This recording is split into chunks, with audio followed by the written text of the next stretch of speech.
सभी को प्रणाम। आशा है सब अच्छे होंगे, सब अपना ध्यान रखिए। आज आप सब लोगों से एक मन की बात करने का मन है। पिछले नवरात्रि से हम लोग उपासना समर्पण योग गुरुदेव की विशेष कृपा से सुन रहे हैं। राजेश्वरी दीदी, सुप्रिया दीदी, पिंकी दीदी, सारे टीम मेंबर्स का, संदीप भैया, सबका बहुत बहुत धन्यवाद।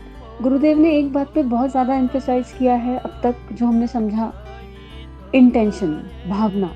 आप कुछ भी कर रहे हो, आपका भाव कैसा है, क्या है, वो बहुत मैटर करता है। एक बार को कर्मकांड की चीजें ऊपर नीचे हो जाएं, ये नहीं कह रहे कि कर्मकांड करना नहीं है, लेकिन थोड़ा कम ज्यादा हो तो चलेगा। लेकिन आप जो भी काम कर रहे हो, समय भी मैटर नहीं करता। आपने 15 मिनट किया या 50 मिनट किया या 5 घंटे किया, वो भी मैटर नहीं करता। आपका इंटेंशन सबसे ज्यादा इम्पोर्टेंट है।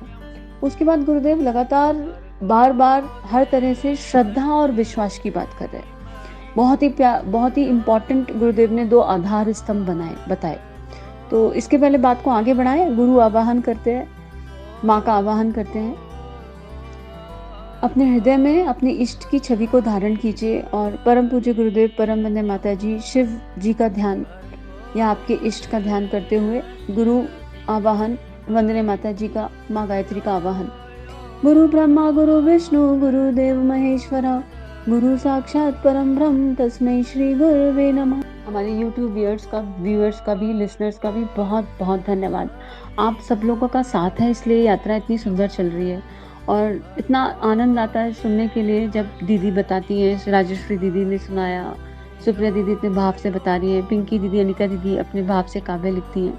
लेकिन इतना आनंद आता है। लेकिन एक प्रश्न बार बार सबके मनों में आता होगा, और ये ऑडियो रिकॉर्ड करने का एक खास रीजन ये भी है कि करना है, ये तो हम सबको पता है, मूल ज्ञान तो हम सबके पास है। और जो लोग गायत्री परिवार से, गुरुदेव माता जी से किसी भी रूप में जुड़े हैं, जिन्होंने स्वाध्याय किया है, ऑलमोस्ट सबको पता है कि क्या करना है, आत्मा के मूल गुण क्या है। हमें शरीर भाव से ऊपर उठना है, हमें इस अहंकार को विलय करना है, विसर्जन करना है, समर्पण की ओर बढ़ना है। ये सारी चीजें हम सबको पता है। और गुरुदेव भी लगातार यही बोल रहे हैं कि आप श्रद्धा रखो, विश्वास रखो, ट्रस्ट रखो, है ना। और जब वो है तो कोई फिक्र की बात नहीं है, सब कुछ हो जाएगा। निर्भय बन जाओ, निर्भय बन जाओ। लेकिन प्रश्न ये उठता है कि सब करना कैसे है। तो आज क्या मन में भाव आया कि आपसे अपनी यात्रा के कुछ पहलू शेयर करे जाएं। मतलब देखिए, ये यात्रा अनंत है, पता नहीं कितने हजार वर्षों से सीख रहे हैं और कितने हजार वर्ष और सीखना है। ये तो बीच में गुरुदेव ने थाम लिया। और जब गुरु की कृपा होती है, गुरु की कृपा मतलब गुरु की तत्व रूप में बात कर रहे हैं, एक पर्टिकुलर गुरु की बात नहीं कर रहे, पर गुरु को तत्व रूप में देखें अगर, तो तत्व रूप में गुरु की बात करें अगर, तो बस उनकी कृपा हुई। और जितनी भी यात्रा अब तक चली, और आगे पता नहीं क्या सीखना, अभी तो बहुत सीखना बाकी है, कितनी गलतियां होती हैं। लेकिन जैसे कि गुरुदेव ने कहा कि आपको जो मिला, अगर आप वो बांट नहीं रहे हो तो आप तालाब में रह के पानी आपका सड़ जाएगा, आपका ज्ञान भी सड़ जाएगा, आपके एक्सपीरियंस, आपके अनुभव भी जो है कोई काम के नहीं है अगर आपने उन्हें बांटा नहीं। गायत्री का एक नाम बांटना भी है, और प्रकृति बांट रही है। तो केवल इसी उद्देश्य से, केवल इसी भाव से कुछ एक्सपीरियंस, कुछ अनुभव स्तर की चीजें जो सीखी हैं, वो आप सब लोगों से शेयर करने का मन है। अब श्रद्धा क्या है? गुरुदेव बोल रहे हैं श्रद्धा रखो, लेकिन बात यह है कि हमें ये जो श्रद्धा रखनी है, किस पे रखनी है? उसके प्रति रखनी है जिसको देखा ही नहीं। अब जिसको देखा नहीं उस पर श्रद्धा रखें तो कैसे रखें? अब कृपा से श्रद्धा हो जाए, या तो पूर्व जन्म का कोई संचित बहुत बड़ा पुण्य है और जन्म से ही वो श्रद्धा पक्ष हमारा बहुत मजबूत हो तो हो जाए। क्योंकि अनुभव के स्तर पे तो उपासना करने के बाद आता है। यात्रा चले, आपने श्रद्धा करी, उसके बाद आगे बढ़े, तब कहीं अनुभव की बात होती है, अनुभूति की बात होती है। लेकिन पहली बात तो यही है। तो एक एग्जाम्पल तो बहुत बताते हैं, सब लोग बताते हैं, और मेरा एक्सपीरियंस किया हुआ भी है कि मान लो मैथ्स के जैसे कि A=B और फिर प्रूफ कर दो। पाइथागोरस थ्योरम, कितनी भी थ्योरम मैथ्स में होती हैं, उनमें पहले हम एज्यूम करते हैं और लास्ट में उसको प्रूफ करते हैं, है ना। तो एक तरीका तो अगर आपका मन मानता हो कि मान लिया कि कोई है, कोई श्रेष्ठ गुणों का समुच्चय है जिसपे हमें अपनी श्रद्धा रखनी है। अब आप ये देखो, आप अपने सर्किल में देखो, आज आपके कुछ करीबी रिश्तेदार होंगे, मित्र होंगे, जिनसे आपकी बहुत आत्मीयता होगी, और आप उनसे अपने मन की हर बात कहते होंगे, है ना। हर बात मतलब हर बात। और उनसे किसी के लिए, देखो हम लोग जिस जीवन को जी रहे हैं, इसमें अनेकों रिश्तों के बीच में, समाज के बीच में है, तो कुछ ना कुछ भाव मन में आते रहते हैं, आते हैं जाते हैं, आते हैं जाते हैं, और उन भावों के बिहाफ पे हमारी धारणाएं बन जाती हैं। तो जिनको आप अपने मन की हर बात बता रहे हो, आप उन पे विश्वास करते हो, आपने उन पे अपनी श्रद्धा टिका ली, है ना?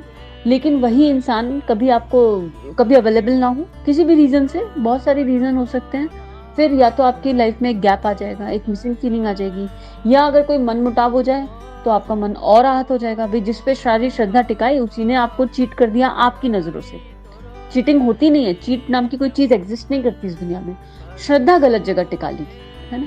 तो अगर हम उस परमात्म सत्ता पे, जिसको देखा नहीं लेकिन अगर और पैनी दृष्टि से देखें, अगर भाव से देखें, दिल से देखें, तो देखा है सूर्य को उगते हुए देखा है, लेकिन पता है सूर्य का ओर छोड़ क्या है, चंद्रमा को देख रहे हैं, प्रकृति को देख रहे हैं, सब कुछ तो देख रहे हैं, तो वो एग्जिस्ट तो करते हैं। हम सांस ले रहे हैं, कैसे ले रहे हैं, ये प्लैनेट चल पा रहा है, कैसे चल पा रहा है। So there are an number of things जहां से हम ये बिलीव कर सकते हैं कि कोई तो है जो एग्जिस्ट करता है। लेकिन अब जब हम ये सब सुन तो लेते हैं, भाई जितना ज्यादा सत्संग सुनो उतना अंदर पता होता है कि नहीं, शरीर भाव से ऊपर उठना है, आत्म भाव में स्थित होना है, और मैं पने से बाहर आना है, अहंकार का विलय होना है। लेकिन जब प्रैक्टिकल इम्प्लीमेंटेशन की बात आती है तो बहुत सारी प्रॉब्लम्स आती हैं। अब सबसे पहला जो भाव मैं शेयर करने वाली हूँ, अपनी यात्रा में एक पड़ाव आया जब हम इस आध्यात्मिक यात्रा पे होते हैं, स्पिरिचुअल यात्रा पे होते हैं, या कह लीजिए आत्म सुधार की यात्रा पे होते हैं। आध्यात्मिक शब्द भूल जाइए, स्पिरिचुअलिटी भूल जाइए, सब कुछ भूल जाइए, अपने निर्माण की यात्रा पे, मानवता, मानव बनने। गुरुदेव ने भी बोला ना कि मानवता को जगाना है उन्हें धरती पर। ईश्वर का अवतरण कैसे होगा? जब हमारे अंदर हमारी मनुष्यता जाग जाएगी, है ना? चिन्मय भैया अपने उद्बोधन में कई बार बोलते भी हैं कि एक मानव ही अकेला ऐसा है जिसके लिए आप बोल सकते हो कि इसमें मनुष्यता है। लेकिन किसी जानवर को देख के आप नहीं बोलोगे कि ये थोड़ा कम जानवर है या ज्यादा जानवर है, लेकिन इंसान को देख के आप बता सकते हो कि ज्यादा मानवता है इसमें, थोड़ी इसका कंपैशन लेवल ज्यादा है। तो अपने भीतर सद्गुरों के जागरण की यात्रा, ऐसा बोल दीजिए, सारे वर्ड भूल जाइए। उसमें जब हम चलते हैं तो क्या होता है, जब हम इस दिशा में होते हैं तो एक भाव तो ये मन में आ जाता है, कई बारी जरूरी नहीं है कि सबके मन में आए, मैं तो अपना पर्सनल अनुभव शेयर कर रही हूँ, किसी को मिल सकता है इससे कुछ, बस बांटने भाव यही है कि अगर किसी एक का भी बेनिफिट हो जाता है तो जो गुरुदेव ने कहा सत्कर्म वो हो गया। बस एक बात नहीं भी हो तो कोई बात नहीं, गुरुदेव के चरणों में उन्होंने प्रेरणा दी और उसी प्रेरणा के बिहाफ पे ये काम कर रहे हैं। तो एक भाव ऐसा बन जाता है कि हम इस यात्रा पे हैं, पर मान लीजिए आपकी फर्स्ट फैमिली में, क्योंकि सबसे ज्यादा कार्मिक पैटर्न फर्स्ट फैमिली से होते हैं, जिनके साथ आप रह रहे हो, माता पिता, बच्चे, पति, सास ससुर, ये भाई बहन, ये हमारे फर्स्ट कार्मिक रिलेशनशिप है और इनसे सबसे ज्यादा कार्मिक होता है। मतलब आप पूरी दुनिया को कन्विंस कर सकते हो किसी अच्छी चीज के लिए, पूरी दुनिया आपकी वाई कर सकती है, पर ये जो फर्स्ट फैमिली होती है ना, इसमें सबसे ज्यादा इश्यूज आते हैं घर में, और यहीं पे आत्मनिर्माण की यात्रा यहीं से शुरू होती है। लेकिन मोस्टली क्या होता है, हम स्टेप भूल जाते हैं और समाज निर्माण में निकल जाते हैं। पहले तो आत्मनिर्माण करना चाहिए, फिर परिवार निर्माण और फिर समाज निर्माण, लेकिन गाड़ी उल्टी चलने लगती है, क्योंकि समाज से हमें क्या मिल रहा है, समाज से हमें बड़ा प्रशंसा मिलती है, और अभी अहम भाव तो गया नहीं, साधना की शक्ति उतनी है नहीं, तो उस प्रशंसा में हम खुश हो जाते हैं, और वो टेम्परेरी है। अगेन श्रद्धा टेम्परेरी पे टिक जा रही है। वहां जाके लोग बोल रहे हैं आप कितना अच्छा कर रहे हो, आप ऐसा कर रहे हो, आप वैसा कर रहे हो, और उसमें श्रद्धा टिक जा रही है, क्योंकि उसमें क्या हो रहा है, मैं को पोषण मिल रहा है। तो हम आत्मनिर्माण तो भूल जाओ, आत्मनिर्माण भी भूल जाते हैं, और परिवार निर्माण तो होता ही नहीं, क्योंकि कार्मिक पैटर्न बहुत सारे हैं परिवार में, तो सबसे ज्यादा कंप्लेंट्स मिलेंगी आपको। और जब आप इस यात्रा पे चलते हो तो आपके मन में, मान लीजिए आप उपासना कर रहे हो, लेकिन आपके परिवार में कोई ऐसा जन है जो नहीं करते, और अब सब में अपने अपने गुण और दोष हैं, क्योंकि हम सब सतरज तम से बने हैं, हर किसी में अपनी अपनी क्वालिटीज हैं, और हर किसी में अपनी अपनी डीमेरिट्स भी हैं, और हमारे अंदर खुद भी है बहुत सारी डीमेरिट्स हैं, बहुत सारे एरिया ऑफ इम्प्रूवमेंट है। लेकिन हमारी दृष्टि एक तो ऐसी बन जाती है कि हम कर रहे हैं तो हम अच्छे हैं, और जो नहीं कर रहा वो थोड़ा हे दृष्टि से हम देखने लगते हैं। मतलब एक दृष्टि अजीब सी हो जाती है ना। जब मैंने एक बुक पढ़ी थी, उस बुक से मेरी ये नजर खुली, और अगर आप लोग चाहें तो आप भी पढ़ सकते हैं। लेकिन बस एक चीज है, जब भी आप वो किताब पढ़ें, आप खुद को सेंटर में रख के उस किताब को पढ़ें, और किसी और का आकलन ना करें उस किताब से, आप अपने लिए पढ़ें उस किताब को। किताब का नाम है जीवात्मा जगत के नियम, भावना खोरशद गुरी जी की है ये, और इंग्लिश में इसका नाम है लॉ ऑफ स्पिरिट वर्ल्ड्स। तो उसमें इतना सुंदर लिखा था, और कि उसमें टाइप्स ऑफ सोल बताए हैं, सोल वन की लेवल ऑफ सोल्स, भाई हम सब इवॉल्व हो रहे हैं ना, तो अब जैसे छोटा बच्चा पहले छोटा है, फिर बड़ा है, फिर और बड़ा हुआ, तो उसकी रिस्पॉन्सिबिलिटी उस हिसाब से बदल जाती है। ऐसे ही हम लोग कई जन्मों से घूम रहे हैं, तो हम हर हर जन्म में इवॉल्व हो रहे हैं। हम कुछ सीखने आए हैं इस दुनिया में, ये फॉर श्योर है कि हम सीखने आए हैं, और हर सोल अपना एक उद्देश्य लेके चली है लर्निंग का। लेकिन जब हम इस यात्रा पे होते हैं तो हमारी दृष्टि जो है ऐसी हो जाती है, अगर मान लीजिए आप 11 माला कर रहे हो, आप 5 माला कर रहे हो, और सामने वाला कुछ नहीं कर रहा, लेकिन उसमें गुस्सा है, या उसमें दूसरों को पिन पॉइंट करने की आदत है, या ईर्ष्या का भाव है, या जेलेसी का भाव है, तो आप उन्हें हे दृष्टि से देखने लग जाओगे। ये सबसे बड़ी पहली गलती हम इस यात्रा पे करने लग जाते हैं। क्यों? हमें क्या पता कि उन्होंने पूर्व जन्मों में क्या यात्रा करी, पहली बात। तो हमें किसी को इस दृष्टि से देखना ही नहीं कि हम कर रहे हैं और वो नहीं कर रहा, तो हम ऊंचे और वो नीचा। आत्म स्तर पे कोई ऊंचा नीचा है ही नहीं।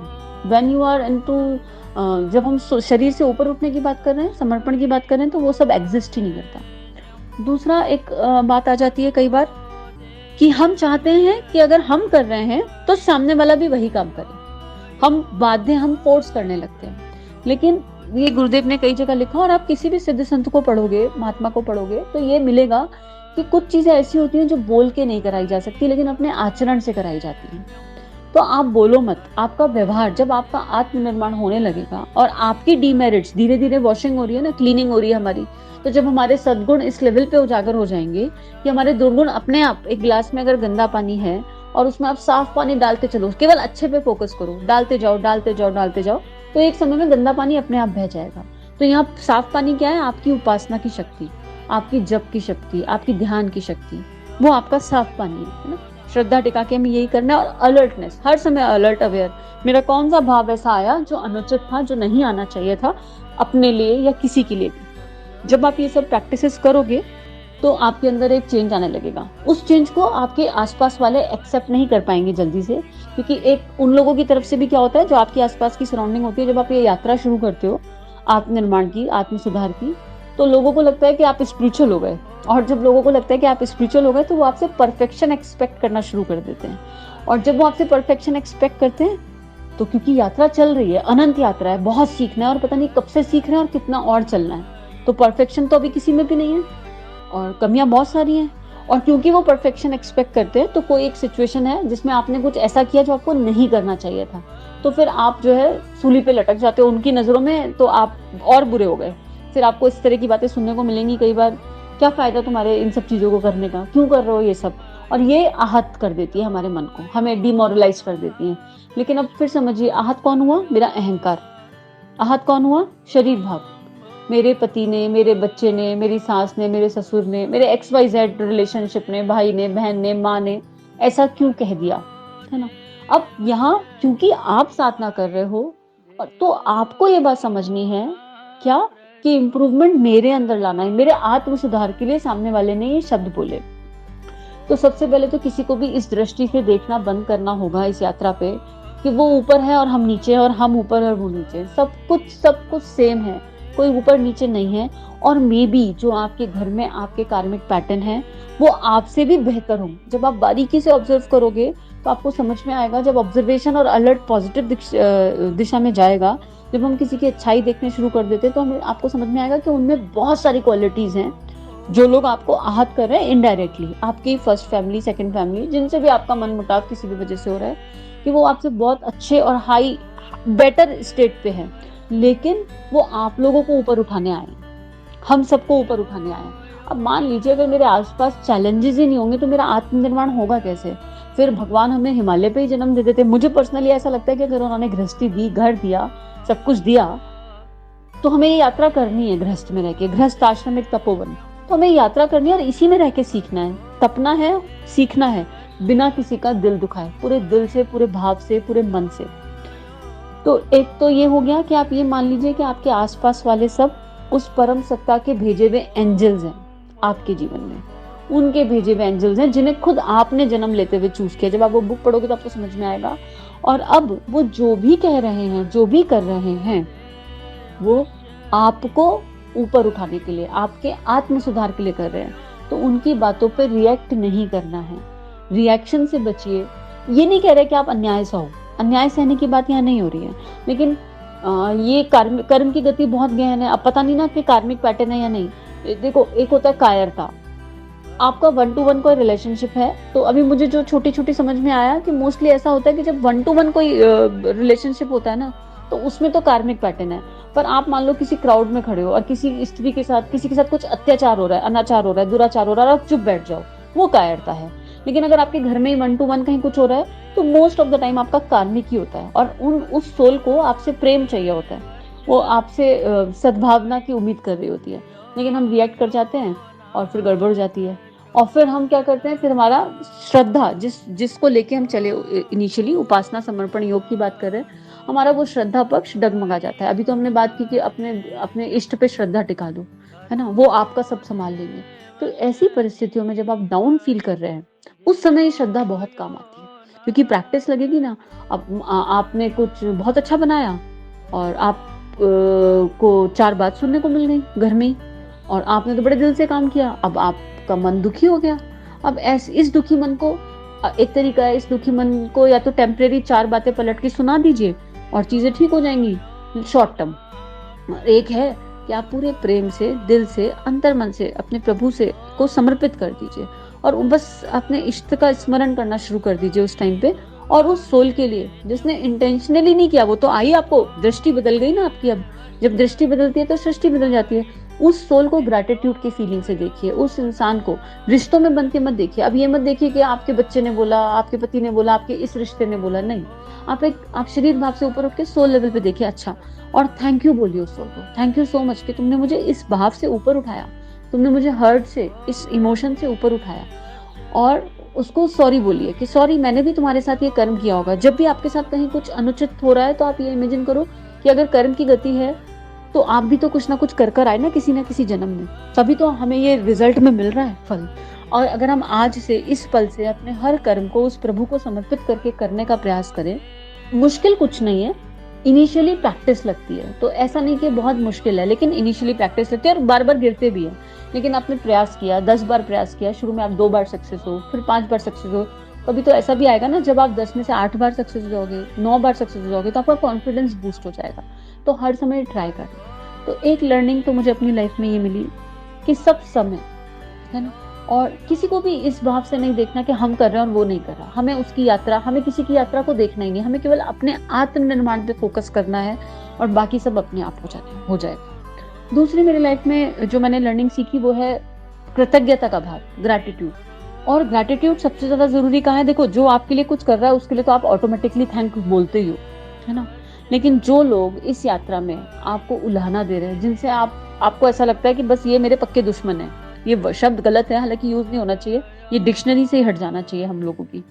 उस इंसान को सबसे ज्यादा पूरे दिल से ग्रैटिट्यूड डिपॉजिट कीजिए, thank you for being in my life, क्योंकि वो आपको इस भाव से ऊपर उठाएगा। आपके मन में इतना प्रेम, इतनी करुणा, इतनी संवेदना उस इंसान के लिए जगाएगा। जब आप ग्रैटिट्यूड प्रैक्टिस करोगे, इतनी जग जाएगी कि आपके मन से ये दुश्मनी शब्द, इस तरह के गुस्से वाले, एनिमी, इस तरह के शब्द ही खत्म हो जाएंगे। आपका हृदय केवल केवल केवल करुणा और संवेदनाओं से और प्रेम भाव से भर जाएगा जब आप ये प्रैक्टिस करोगे। और ग्रैटिट्यूड प्रैक्टिस किसी एक से शुरू करके और इसको मल्टीपल ले जा सकते हैं। ऐसा नहीं किसी एक के लिए करनी है, शुरू में 1 को लो, फिर 2 को लो, 3 को लो, धीरे धीरे आप चेंजेस फील करने लगोगे। एंड देन फिर आप हर सोल को ग्रैटिट्यूड भेजो। जितनी भी आत्माओं से मैं कभी भी किसी भी जन्म मिली हूँ, सबको थैंक यू। ये वाला भाव धीरे धीरे प्रैक्टिस के साथ डेवलप होने लग जाता है। तीसरा एक समझ में आया, expectation kills your journey and your relationship. Expectation बहुत छोटी छोटी हो जाती है। जैसे मैं एक एग्जाम्पल बताती हूँ, बहुत ही फनी है और जो लेडीज हैं वो बहुत अच्छे से रिलेट भी कर पाएंगी। मान लीजिए आपका कोई फैमिली ग्रुप है, ठीक है, और आपके फैमिली ग्रुप में सारे हस्बैंड अपनी वाइफ की तारीफ कर रहे हैं, आपका भाई आपकी भाभी की कर रहा है ना, और आपके ससुर आपकी सास की तारीफ कर रहे हैं, XYZ उसकी कर रहा है और आप उसे पढ़ रहे हो, ठीक है। अब अंदर की जो पत्नी है ना, वो तुरंत जाग जाएगी और वो सोचेगी अब मेरा पति भी मेरे लिए कुछ लिखे। लेकिन आपके पता नहीं उनकी, आपके पति की उस समय मनस्थिति क्या है, आपका रिलेशन किस स्तर का है, और मे भी आपके पति को नहीं अच्छा लगता ग्रुप पे इस तरह से तारीफ करना और वो कुछ भी ना लिखे। तो एक्सपेक्टेशन थी, यहाँ पे छोटी सी एक्सपेक्टेशन थी। गलत सही की बात नहीं है यहाँ, ये नहीं कि आपकी एक्सपेक्टेशन गलत थी या सही थी, है ना। लेकिन अंदर की पत्नी जाग जाएगी और आप क्या होगा, तुरंत बस ये छोटी सी चिंगारी बहुत है। अगर वो नहीं करते और आप और अगर आप बोल के करा रहे हो तो उसका फायदा क्या, लेकिन अंदर अंदर डूब जाएगा। देखो सब अपनी अपनी पत्नियों की तारीफ कर रहे थे, इनसे एक शब्द नहीं लिखा गया, ये भाव मन में जगेगा। ये मेरा मतलब ये एक एक्सपीरियंस ही कह लो आप। लेकिन उसी पल अगर आप ये याद रखो कि अच्छा, एक्सपेक्टेशन किसे हुई? पत्नी को। और मैं कौन हूँ? मैं तो शरीर हूँ ही नहीं, मैं तो आत्मा हूँ। और ये रिश्ता क्या है? ये रिश्ता तो टेम्परेरी है, इस जन्म का है। और इस जन्म मुझे अपने इस रिश्ते के प्रति अपनी सारी जिम्मेदारी पूरे प्रेम और सद्भावना से निभानी है, लेकिन कोई एक्सपेक्टेशन नहीं रखनी। अपना कर्तव्य अगर हम सोचें और अधिकार को सोचना बंद कर दें, प्रैक्टिस करके देखो, केवल कर्तव्य के बारे में सोचेंगे, we will not think for our अधिकार। हम सारे रिश्तों में प्रॉब्लम तभी आती है जब हम अधिकारों की बात करने लगते हैं। एज अ बेटी मेरा क्या अधिकार है, एज अ बहू मेरा क्या अधिकार है, एज अ फ्रेंड मेरा क्या अधिकार है, एज अ पत्नी मेरा क्या अधिकार है, और अपने कर्तव्य। और इस चक्कर में मैं अपनी एक्सपीरियंस से आपको बता रही हूँ, मैंने भी कुछ रिश्ते खोए हैं इस चक्कर में। बहुत अच्छे अच्छे रिलेशनशिप मेरे लूज हुए अधिकार की बात करने में। अब हम ये नहीं चेक कर पाते कि हमें क्या करना चाहिए, पहले हम ये चेक करते सामने वाले को क्या करना चाहिए। तो इस लूप से धीरे धीरे बाहर आने की कोशिश कीजिए। जब भी कभी आपके अंदर इस तरह का कोई इमोशन आए जिसमें आप आहत हो जाओ, तो आप समझ लो कि आपकी आत्मा आहत नहीं हुई, वो रिश्ता, जिस रिश्ते की वजह से वो एक्सपेक्टेशन है, वो एक्सपेक्टेशन आहत हुई। तो पहले अपने आप को उस रिश्ते से अलग करके देखो थोड़ी देर के लिए। प्रैक्टिस लगेगी और श्रद्धा लगेगी किस पे? वो जो आधार है इस सृष्टि का, वो जो आपके इष्ट है, उनका दामन पकड़ लो। आसान नहीं होगा, बस उनके चरण पकड़ लो इमेजिनेशन में। अपने वही गुरुदेव ने माता पिता का संबंध बताया, बेस्ट संबंध है, बस उन्हें उन्हें पकड़ लो, उनके सामने बैठ के सारी कंप्लेंट कर दो। किसी से तो कहने का मन करेगा ना, होता है, हम क्या करें, हम सुन तो सब रहे, हमसे हो नहीं रहा।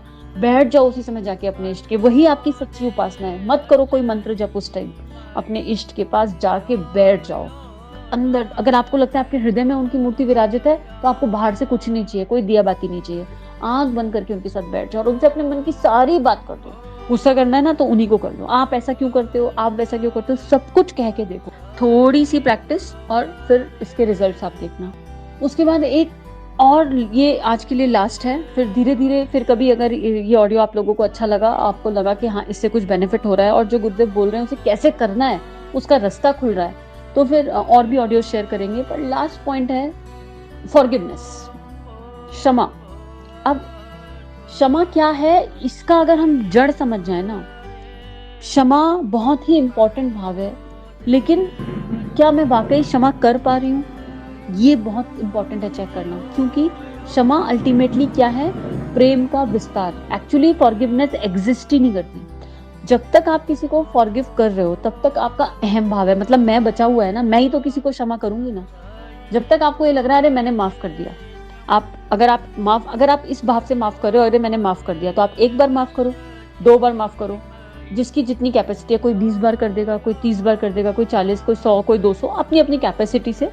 लेकिन एक बार आके आपकी कहीं ना कहीं लिमिट क्रॉस हो जाएगी। अगर एक टाइम पे आके आपको लगेगा और आपके मुंह से निकल जाएगा, अरे तुमको कितनी बार माफ करे, 50 बार कर दिया, तुमको फिर भी समझ में नहीं आता। अगर कहीं जाके ये सेंटेंस मुंह से निकल रहा है, तो इसका मतलब जो पहली बार माफ किया था ना, वो भी माफ नहीं किया था, रजिस्टर नहीं हुआ था, अपने अहम को पोषण दिया था, अपने अहंकार को पोषण दिया था। बड़ा, मैं बड़ी हो गई, मैं महान हूं, मैंने माफ कर दिया। ये वाला भाव आपके अंदर डेवलप हो गया होगा कहीं ना कहीं। मैं ये नहीं कह रही ये जो मैंने बातें सारी बोली है सच है, ये मेरे पर्सनल अनुभव है, मेरी पर्सनल अनुभूतियां हैं, इसलिए मैं शेयर कर रही हूँ। और इससे श्रद्धा और विश्वास मजबूत हो जाता है, इससे समर्पण की राह पे आप कुछ कदम चल पाते हो। अब समर्पण बहुत बड़ी चीज है, समर्पण, भक्ति, ये सारे शब्द इतने बड़े हैं कि इन तक पहुंचने के लिए तो कृपा ही चाहिए बस। पता नहीं कैसे, कभी करा लें गुरुदेव तो करा लें, लेकिन जितना मिला ना इस सबसे, वो बहुत आनंद में है। मतलब वो उसी का आनंद इतना है, आगे चलते जाना है, पर जितना इन सब चीजों को प्रैक्टिस करने से मिला ना, उसी का आनंद अनंत है। तो क्षमा एक्चुअली आपके भीतर के प्रेम का अनंत विस्तार है। आपके अंदर ये भाव ही नहीं आएगा कि मुझे किसी को क्षमा करना है। कोई जब कुछ गलत करेगा, गलत सही कुछ है ही नहीं, उसका अपना संस्कार है, वो अपने संस्कार के हिसाब से बिहेव कर रहा है, तो पहले तो मन से ये बात चली जाएगी कि उसने गलत किया। आपको समझ में आ जाएगा कि उस प्राणी का अपना एक संस्कार है गुस्से का।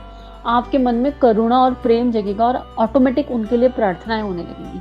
भगवान जैसी कृपा मुझे करी, जैसी सद्बुद्धि मुझे दी, ऐसी ही सद्बुद्धि सबको दीजिए, ऐसी ही सद्बुद्धि इन सबको दीजिए। इस तरह की प्रार्थनाएं अंदर से निकलने लगेंगी। तो क्षमा का एग्जिस्टेंस प्रेम में कन्वर्ट हो जाएगा। प्रेम शरीर स्तर का प्रेम नहीं। अगेन जब भी प्रेम शब्द यूज कर रहे हैं, मतलब वो प्रेम जिस प्रेम की ऊर्जा से हम सब बने हैं, आत्म स्तर का प्रेम, वो प्रेम जहाँ कोई दो है ही नहीं, जहाँ कोई दूसरा है ही नहीं, सभी मेरी चेतना का एग्जिस्टेंस है, जो मैं हूँ वही सामने वाला है, वो वाले प्रेम की बात कर रहे हैं। तो धीरे धीरे यात्रा बहुत खूबसूरत फील होने लगेगी। और भी बहुत सारे अनुभव हैं, धीरे धीरे सबसे शेयर करेंगे। और आज बहुत ज़्यादा बोल दिया हो तो क्षमा कीजिएगा। आशा है कि ये जो जीवन में कुछ गुरुदेव ने सिखाया, ये सब कुछ से किसी एक को या किसी को कुछ तो लाभ मिले, ये प्रार्थना है गुरुदेव से। और सभी को शत शत प्रणाम, सभी को नमन, सभी के जीवन मंगलमय हो, सभी के जीवन में अनंत शांति की स्थापना हो। ओम शांति ही शांति ही शांति ही।